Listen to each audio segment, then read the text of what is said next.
এক সময় বৃন্দাবনের এক দরিদ্র ব্রাহ্মণ যুবক ছিল, যার হৃদয় ভক্তিতে পূর্ণ ছিল। সে এক ধনী ব্রাহ্মণের কন্যাকে ভালোবাসত।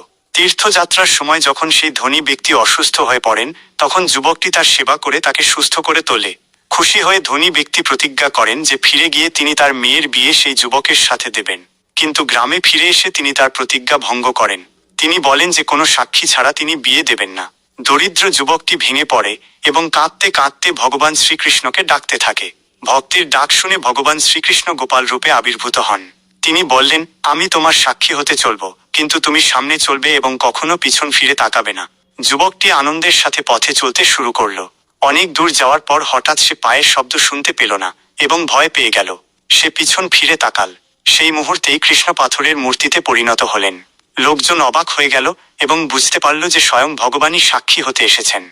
ধনী ব্যক্তিটি লজ্জিত হয়ে তার প্রতিজ্ঞা পূরণ করেন এবং বিবাহ সম্পন্ন হয়। সেই স্থানে কৃষ্ণের মূর্তিটি স্থাপিত হয়, যাকে সবাই সাক্ষী গোপাল নামে পূজা করতে শুরু করে। এভাবেই ভক্তের সত্য প্রমাণ করার জন্য বৃন্দাবন থেকে ওড়িশায় এসেছিলেন সাক্ষী গোপাল।